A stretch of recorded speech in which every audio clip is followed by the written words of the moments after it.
என்னை நன்றாக இறைவன் படைத்தனன், தன்னை நன்றாக தமிழ் செய்யுமாறே. எழுத்தும் தெய்வம் எழுதுகோளும் தெய்வம் என்ற மகாகவி பாரதியாரை வணங்கி அறத்தான் வருவதே இன்பம் என்று ஓங்கி உரைத்த தெய்வப்புலவர் திருவள்ளுவரை வணங்கி எனது உரையை துவங்குகின்றேன். இப்போ பார்த்தீங்கன்னா, அறம் செய்ய விரும்பு அப்படின்னு ஔவையாருடைய பாடலை தான் ஃபஸ்ட்டு எடுத்ததும் ஆத்திச்சூடி தான் முதல்ல குழந்தைங்களுக்கு செய்யுள் இதில் முதல்ல கற்றுக்கிறது அதுதான்.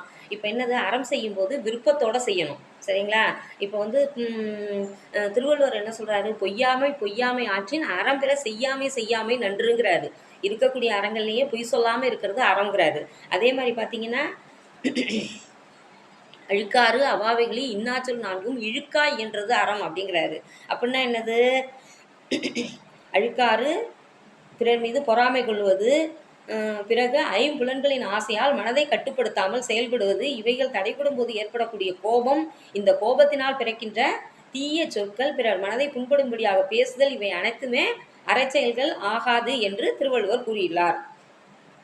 அதே போல் பார்த்தீங்கன்னு வச்சுக்கோங்களேன், நம்ம வாழக்கூடிய வாழ்க்கையில் எது வந்து இன்பத்தை கொடுக்குன்னு பார்த்தீங்கன்னா, ஐம்புலன்களுக்கான ஆசைகளை நோக்கி செய்யக்கூடியதுங்கிறது மேலே ஒன்று சாப்பிட்றோம்னா மேலே சாப்பிட்ணுன்னு தான் தோணும். அதே மாதிரி ஒரு படம் பார்க்குறவங்க மேலே படம் பார்த்துட்டே இருக்கணும்னு தான் நினைப்பாங்க. பாட்டு கேட்குறவங்க பாட்டு கேட்டுகிட்டே தான் இருப்பாங்க. ஆனால் வந்து அதெல்லாம் மனசுக்கு முழு திருப்தியை சந்தோஷத்தை கொடுக்குமான்னா அதெல்லாம் கொடுக்காது. நம்ம செய்யக்கூடிய அறம் மட்டும்தான் நமக்கு முழு இன்பத்தை கொடுக்கும். எதை செய்ய வேண்டுமோ அதை செய்ய வேண்டும், எதை செய்யாமல் இருக்க வேண்டுமோ அதை செய்யாமல் இருக்க வேண்டும். அதுவே மிகப்பெரிய அறம். சரிங்களா? இப்போ வந்து திருமூலர் என்ன சொல்கிறாரு, யாவருக்குமாம் இறைவருக்கோர் பச்சிலை என தொடங்கக்கூடிய திருமந்திர பாடலில் பசுவுக்கு புல் தருவது, ஏழைக்கு ஒரு கவலம் உணவு தருவது, துன்பத்தில் உள்ளவர்களுக்கு ஆறுதல் சொல்வது, பெற்றோரை காப்பது, மற்றவர்களுக்கு உதவுவது ஆகியன தர்மங்கள் அப்படின்னு சொல்கிறாரு. சரிங்களா? அதே வந்து என்னது, நம்ம மகாகவி பாரதியார் என்ன சொல்கிறாரு, காக்கை குருவி எங்கள் ஜாதி அப்படின்னு சொல்கிறாரு. சரிங்களா?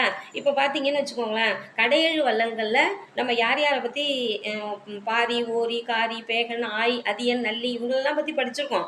ஆனால் கூட என்னது, மயிலுக்கு போர்வை கொடுத்த பேகனும் முல்லைக்கு தேர் கொடுத்த பாரியும் அனைவருடைய மனத்திலையும் இருக்கிறாங்க. காரணம் என்னது, திருவள்ளுவருடைய பகுத்துயிர் பல்லுயிர் ஓம்புதல் நூலோ தொகுத்தவற்றுள் எல்லாம் தலை என்பதால் தான். சரிங்களா?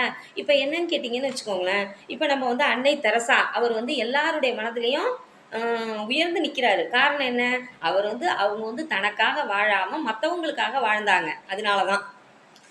அதே மாதிரி டாக்டர் ஏபிஜே அப்துல் கலாம் அவரை பற்றி நம்ம பேசும்போதே நமக்கெல்லாம் சந்தோஷமாக இருக்குது. எதனால நம்ம அவரை வந்து ரொம்ப விரும்பி இது பண்ணுறோம், எல்லாருக்கும் பிடிச்சிருக்கு. அவர் வந்து திருமணம் செஞ்சுட்டு வாழாமல் அவர் வந்து பிறருக்காகவே தன்னை அர்ப்பணிச்சுட்டார். அவருக்கு வந்து அவர் வந்து குடியரசுத் தலைவராக இருக்கும்போது குடியரசுத் தலைவர் மாளிகையில் யுத்தார் விருந்துன்னு கொடுப்பாங்க. அந்த விருந்துக்கு செய்யக்கூடிய தொகையை அப்படியே ஆதரவற்ற குழந்தைகளுக்கான உணவுப் பொருட்கள் வாங்குறதுக்கு அந்த பணத்தை அப்படியே கொடுத்தாரு. சரிங்களா? இதை வந்து எதனால் அவர் செஞ்சார், நடமாட கோயில் நம்பர் கொன்றியில் படமாட கோயில் பகவர்க்கது ஆமே அப்படிங்கிற திருமந்திர பாடலுடைய பொருளை அவர் உணர்ந்திருந்ததுனால தான் அவர் செஞ்சார். சரிங்களா? இப்போ வந்து பார்த்தீங்கன்னு வச்சுக்கோங்களேன், இதுலேயே ரொம்ப முக்கியமானது ரத்த தானம். ரத்தம் கொடுக்கறதுங்கிறது வந்து ரொம்ப உடம்புக்கு ரொம்ப நல்லது. சரிங்களா? பெண்களுக்கு வந்து என்னென்னா ஈஸ்ட்ரோஜன் ப்ரொஜெஸ்ட்ரான் அப்படிங்கிற ஹார்மோன்ஸ் இதுவாகிறதுனால ரெகுலராக அந்த மாதிரி இருக்கிறதுனால அவங்களுக்கு வந்து மாரடைப்பு வரக்கூடிய வாய்ப்புகள் மிக குறைவு. சரிங்களா? ஆனால் ஆண்களுக்கு வந்து அதுவும் பெண்களுக்குமே ஒரு 50 வயசை கடக்கும்போது வரக்கூடிய வாய்ப்பு இருக்குதான். இருந்தாலும் கூட பார்த்தீங்கன்னா இவங்களுக்கு வந்து கம்மியாக இருக்குது. அப்போ என்னது, ஆண்கள் தாராளமாக ரத்த தானம் பண்ணலாம். அதே மாதிரி கண் தானத்துக்கு நம்ம வந்து எழுதி ரிஜிஸ்டர் பண்ணி வைக்கலாம். உடல் தானம் பண்ணலாம். சரிங்களா? அதே மாதிரி பார்த்தீங்கன்னு வச்சுக்கோங்களேன்,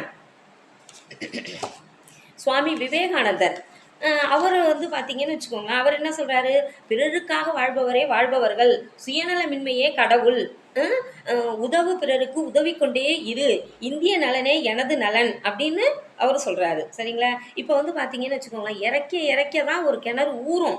அந்த மாதிரி நம்ம மற்றவர்களுக்கு உதவும் போது தான் கடவுள் வந்து நமக்கு வந்து நிறைய செல்வத்தை கொடுப்பாரு. சரிங்களா?